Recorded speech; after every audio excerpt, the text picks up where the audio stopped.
Hello and welcome back to another episode of The Art of Sales, an interactive series from Zipteams on sales enablement, where we bring together some of the top sales leaders in the industry to share their insights and experiences with you.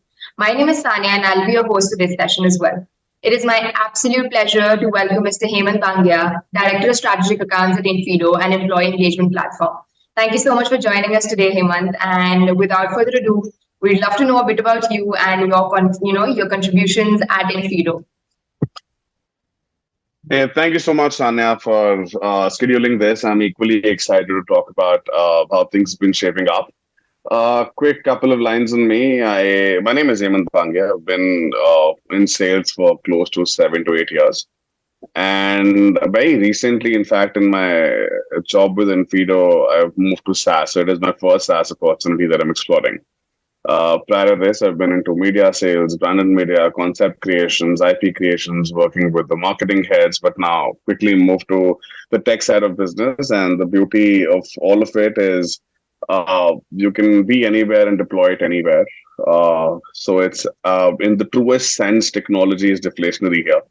And I've been exploring myself while doing this. So that's pretty much it to begin with.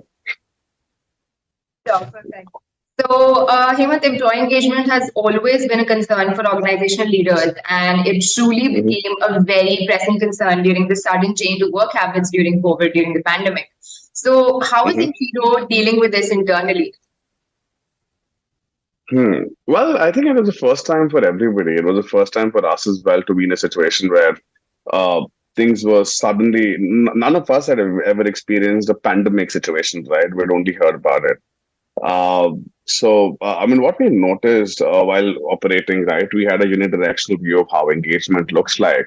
But we also learned throughout the process by speaking to a lot of people, engaging with a lot of stakeholders and business leaders and HR leaders to sort of understand the sensitivities of the function and what really happens on ground.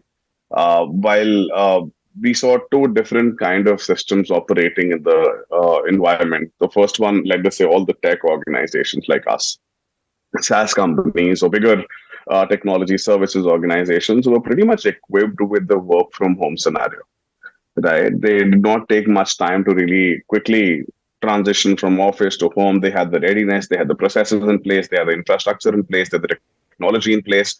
All I just there to top it up with the basic stuff, but most of it was already in place. The transition happened very quickly without a big question on the continuity of the business. But there were so many organizations, if you look at it, right, India's GDP is dependent on SMEs, MSMEs, 48 to 52% of our GDP. So to look at the other side of business, manufacturing organizations, healthcare organizations, financial institutions in India, these guys did not have the option to transition. Right. In fact, a lot of organizations who we think should be and would be capable of moving to home immediately, we're trying to figure out in the first 4 weeks, how do I give laptops to my people? Right? How do I look at business continuity in our lives, right? Anybody who's 30, 35, 25 was in the corporate world, the question business continuity was there for the first time.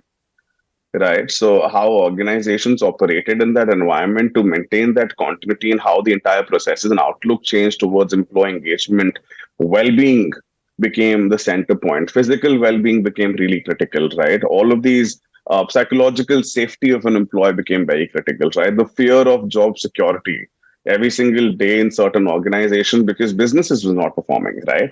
So how do you look at survival of business versus survival of an individual, right, at that specific timeline? So all of these questions were there, but I think we navigated it pretty well.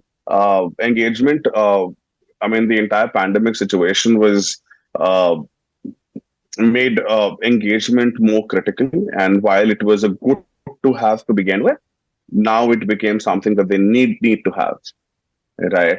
So from that angle, it helped us. We had to pivot a lot. We have to change the way we approach things a lot. We had to make multiple systems that cater to various categories of organization. And in the process, we learned a lot as well. So, yeah, that's how engagement's been. All right. So, like you just mentioned, it's been a lot of change. It's been a lot of experimenting. Mhm. So how was the past year? So post-pandemic, I think last year was the first year that we got out of pandemic and we were actually able to get back to office and work on a lot of things. So how has the past year been for you and your team and the overall employee engagement SaaS market?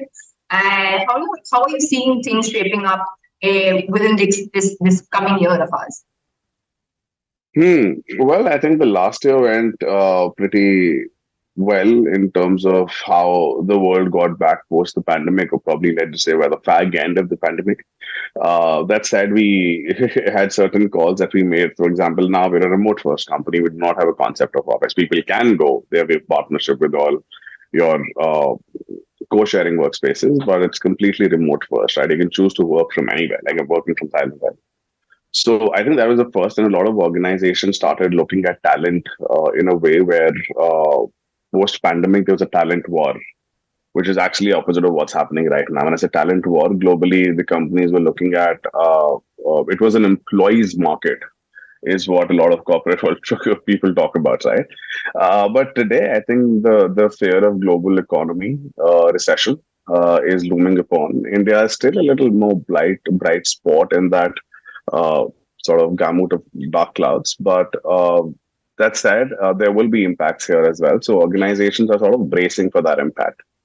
Q1 results, Q4 results, if you look at the financial quarter, will be coming out. And most organizations are already aware of what's going to happen. If you look at the number of people in organizations, how they've laid off and how they've downsized, it is already an indication that recession, we are in a middle of recession. So as an organization, we've already projected, your worst case scenarios or your, best case scenarios and average case scenarios. And we are treading very, very carefully right now, while we are honestly really lucky to be in a situation where we do not have to really think about any layoffs, but obviously optimization of performance and how do you look at your longitudinal goals that you've planned in the market conditions like this needs a little more effort and thinking, and we're being very objective to what things are, what possibilities do we really see in this kind of market. So yeah, I mean, last year was very good. We grew 2x, more than 200%. This year, we are treading a little more carefully. Things are looking fine, but it's for everybody to see how things shape up in the next couple of quarters. Yeah. Right. So, as an employee engagement organization yourself, post the pandemic, did your sales and account team setup change? Like, as you just mentioned, you were not a remote first company and you shifted to that particular setup. So, Mhm. what any specific procedural changes that you can track back to that were put in place during this specific change? Any See, I mean, all of these were ripple effects, right? Every single day, we kept on including some things that we felt made sense. For example, uh, benefits, right? What benefit meant when you were working from office, and how do you create an equalizer when you're not working from office, right? When you're working from home, can we really extend some bits of sort of those services that people uh, our employees can get? For example, we started with making sure that you can access your gym, you can buy something which is critical for your uh, uh, working from home environment.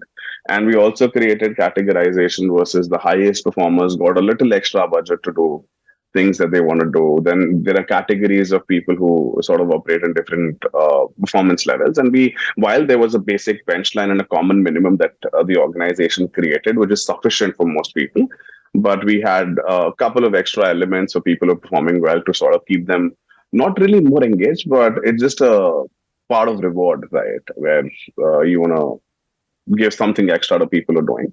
So that was also consistently done.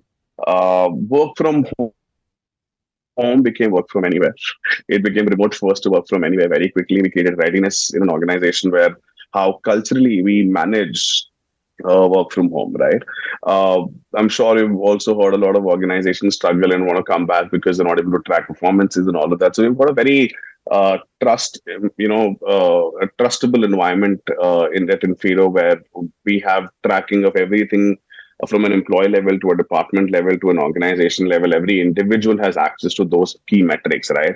So at every single point in time, anybody can evaluate where am I standing in the quarter, or where is the department standing in the quarter? How much do I need to push? We have a concept of ask for help before it becomes difficult. So I think we're developing accountability in people, and these little changes sort of led to how we uh, make sure that when you look at, if today I have a particular window that I'm working on, right? How do you engage and enable cross-functional collaboration?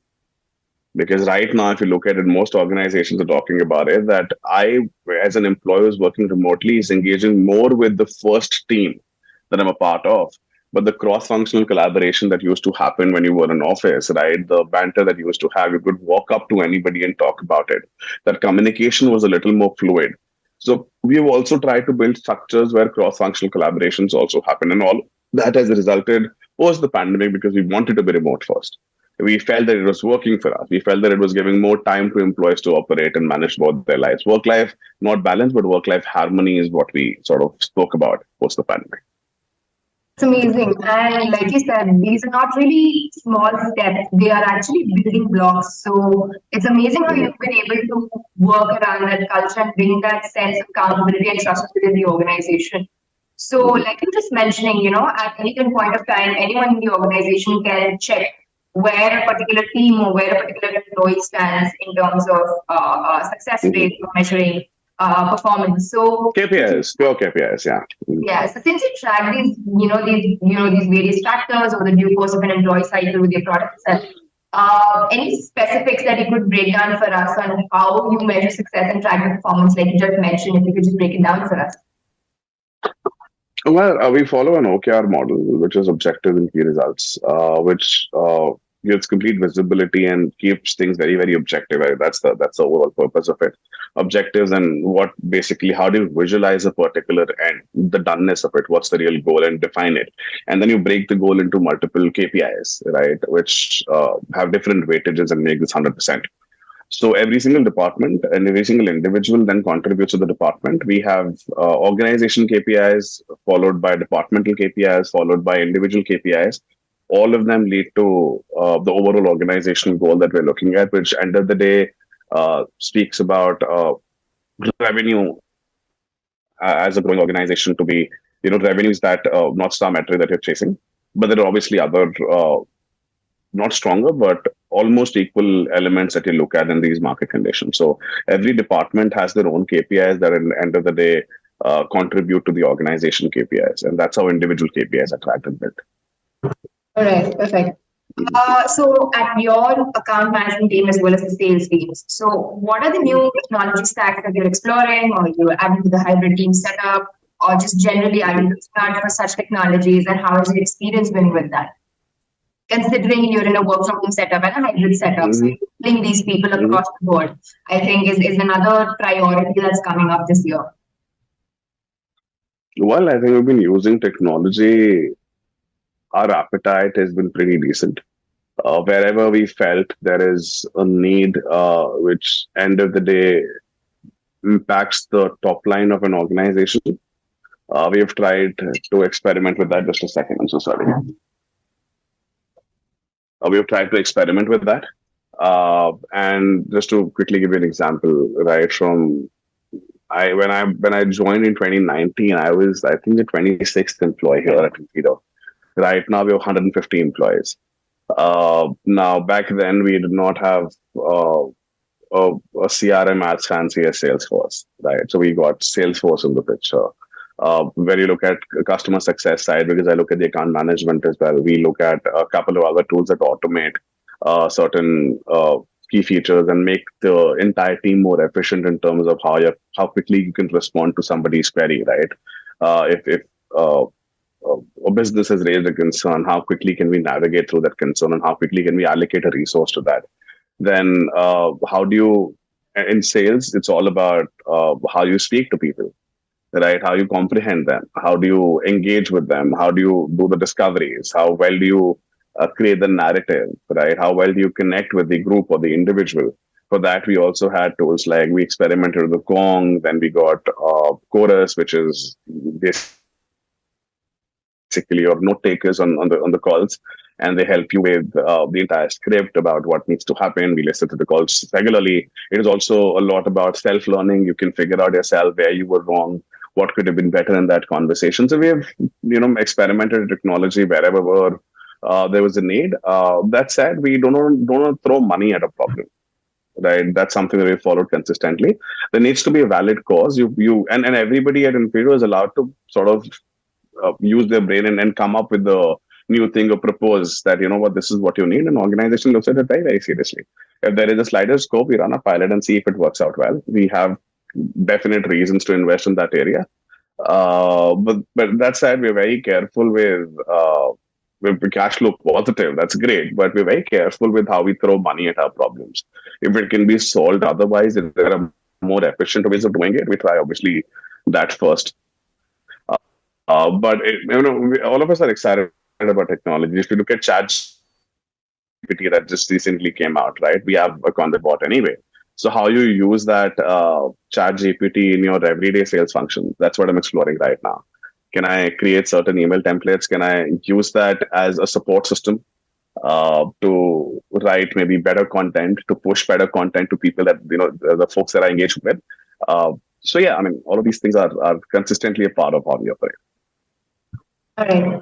So now that we have talked about technology stacks and how you're experimenting with it, how are you setting your targets for 2023? Any specific critical focus areas that InFeedo is looking to achieve or looking to work on in this specific fiscal year? Well, as I said, we're treading carefully. We are observing the market realities right now. There are certain, as I said, not really bracing for impact, but we've really tried to understand what could go wrong.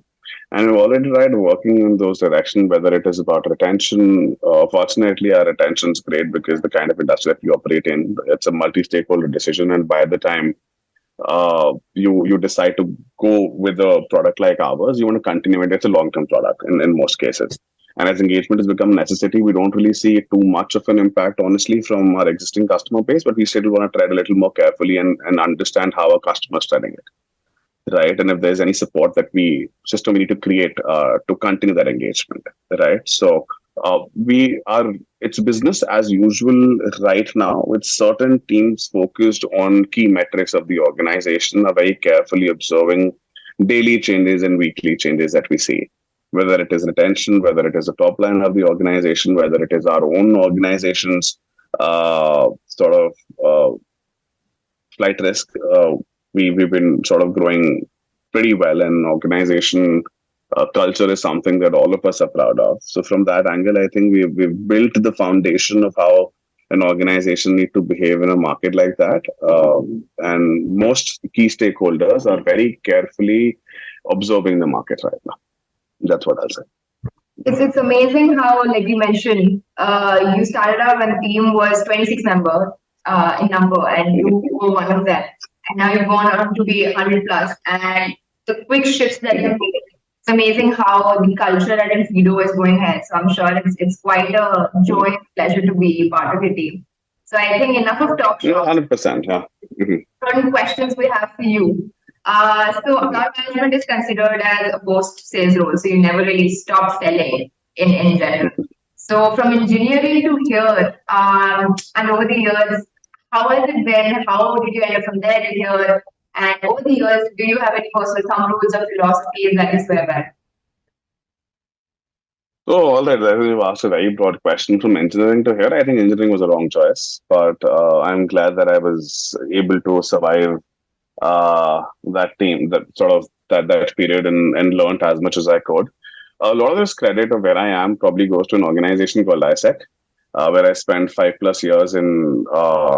Honestly, learned so much about that prepared me for the real world. A lot of people call it fictitious world as a student-run organization, but I owe a lot to that organization that I was able to use it as a platform.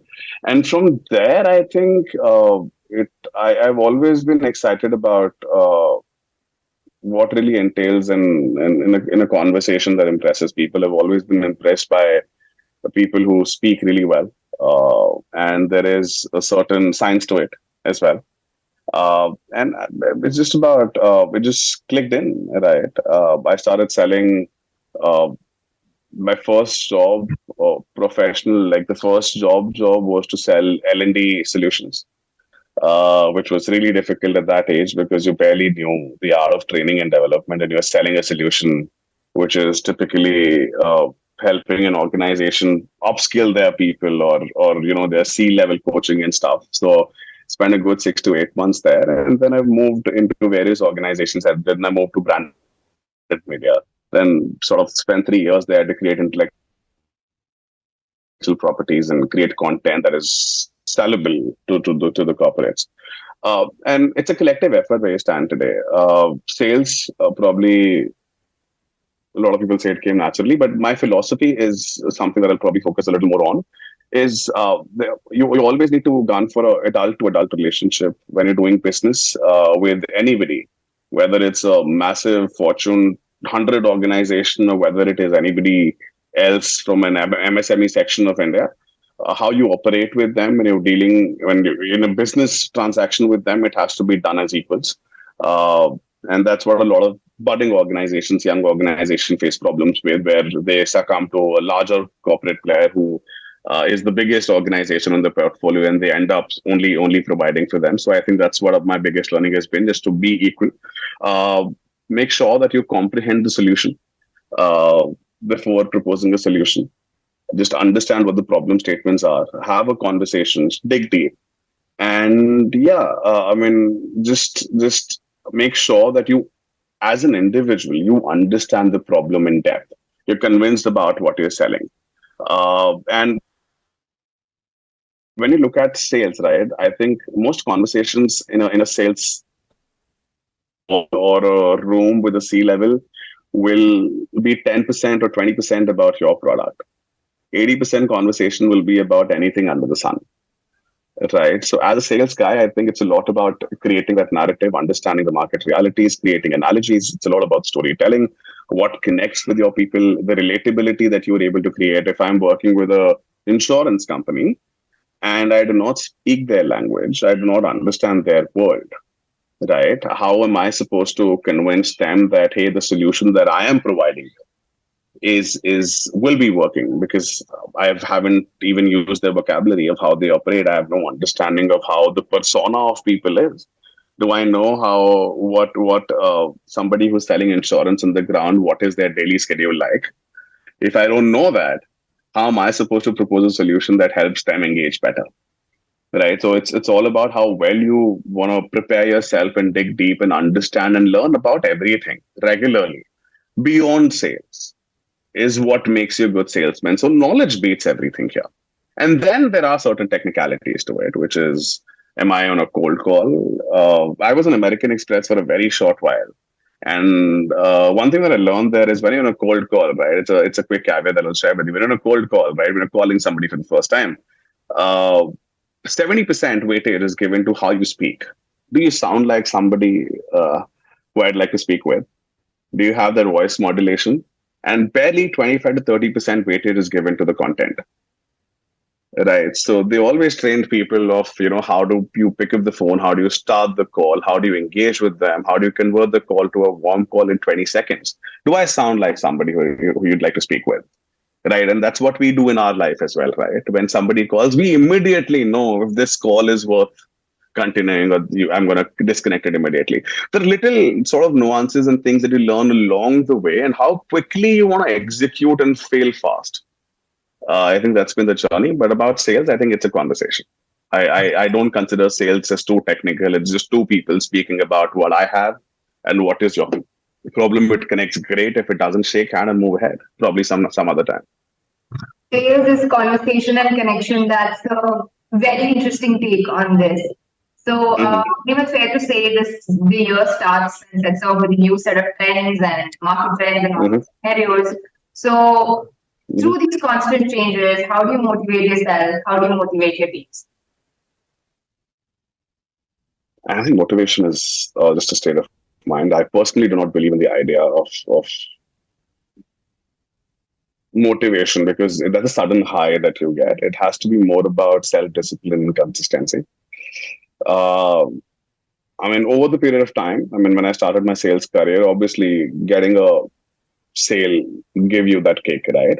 But I think it's more about today. It's more about the conversation. For me personally, right, where conversion or non-conversion of that doesn't really matter so much, or it's just that till the time you understand what led to what, right? So the conversation that stimulates you more and makes you question your smartness and makes you push hard and prepare more, right? Very quick habit. I was in a conversation very recently with the CHR when we sell technology, and the guy is like, "Hey, Hemant, there's a term called confusion metrics in AI." And it flipped me over. I was not aware about this confusion metrics term, and I was like, you know what, this is so conversation like this where you're thrown to terms and metrics that you've never heard of, and how you quickly go back and learn those metrics and then come back again. I think that's the significant and incremental change that we're speaking about. So yeah, I think I lost the train of thought. What was the question? So, no. Actually, you make a lot of sense. I was asking you, like, as in market changes and market scenarios, trends come in. Yeah, so motivation, right? So I don't think it is. I think motivation doesn't play too big a role. And personally, me, a lot of people, it's unfair to put a blanket on how people operate. But for me, it's more about self-discipline. It's not enough to say you're doing your best. You got to do what is necessary. And great things happen. And as the great Naval Ravikant says, great thing happens when you uh, repeatedly do a boring stuff again and again and again and again, because most people fail to do that. So sometimes it's about very basic stuff. We overcomplicate it. So yeah, I mean, just get what is supposed to be done. Motivation. If you're not motivated, then what? You will not do stuff. Yeah. So yeah, you got to find a way where motivation is not critical. Yeah. The point that you mentioned about how you went back and how you came back after learning the specific topics or the specific points of discussion that you were not really acquainted. I think that also adds to constant motivation and building yourself up as an individual as well. And the fact that you mentioned sticking to monotony and self-discipline, that is also at the end of the day crux of motivation. Because like you said, sticking to monotony and constantly being able to repeat it, to be able to take it to a point where it yields results. I think that's a great point that you mentioned. So now, sure, I mean, significant. Yeah, sure. Go ahead. Sorry. I'm so sorry, you're saying something. No, I'm saying that significant impact takes time. I mean, when I joined the industry, I thought I will be doing significant stuff immediately. I'll be making an impact immediately. But I learned it the hard way. And probably that's the journey, where significant impact or a larger impact takes time. Right? You can spend 1 year in the organization, 2 years in the organization, probably that you might be able to create some dent. But to create a large scale impact and be a part of something, it takes a little more time. And I think most people who are entering the industry today need to understand that hey, it takes time to create impact. You're not significant immediately. It takes time to create a significant impact. So yeah. So lastly, as a leader, I'm sure you're leading teams, etc. So any specific traits that you look for when you're looking for teammates, etc.? Well, what I really look at is people who are straightforward and so from a skill standpoint, I really look for people who have that gift of gab, right? People who can engage you in a conversation, people who have maybe some bits of their own story to talk about, and interesting elements as such, right? I mean, apart from the regular technical skills that you look at, I personally really want to look at people who just talk about things as they are. Sometimes you don't want to make things more fancy because you want to fabricate it to impress somebody. But end of the day, people with regular conversation skills who have an element of storytelling in them, and people who are straightforward. I think that's pretty much it. I mean, there are not too many things that I look at. I mean, these little things really create an edge for me personally. Not limited to that, but they're on top of the basic experience and skill sets and competencies that you evaluate. One is, can you engage the C-level folks? If I'm hiring somebody and we're looking at somebody at that level, we have engaged with C-level folks regularly. So you look at the role-specific competencies for sure, but there are certain other softer elements that I personally look at. One of them is storytelling, for sure. Right. Like we discussed earlier also, these are not really small nuances. They're actually building blocks that ultimately, Hmm. not only help the person's development, but overall the Hmm. organizational, value that you were Hmm. mentioning. It takes a combined effort to be able to make a dent, to be able to bring that change about. So thank you so 100%. much for sharing all of this with us. Hemant, you were saying something. No, no, I'm good. I completely align with you, and I think it was a great conversation. And yeah, I'm not used to any of that like ever. It's the first time I'm talking about on a platform like this, my journey and anything that I think of. So take it with a pinch of salt. I'm not as experienced as you may think. I'm just 31, exploring it myself. So if some of it comes out to be too amateur, well, that's where we are today. No, Hemant. That's the whole idea of this talk series, being able to show people that we're all here, we're all growing, we're all learning, and it's a collective effort. So thank you so much for joining us today. Thank you so much for taking out your time and wishing you and InFeedo abundance worth of luck ahead. Thank you so much and wish you great as well. And probably more such engagements and conversations because you might come across somebody who has shared great content from your other engagements like this. That'll be great if people in the industry get access to pure conversations. I think nothing beats that. Thank you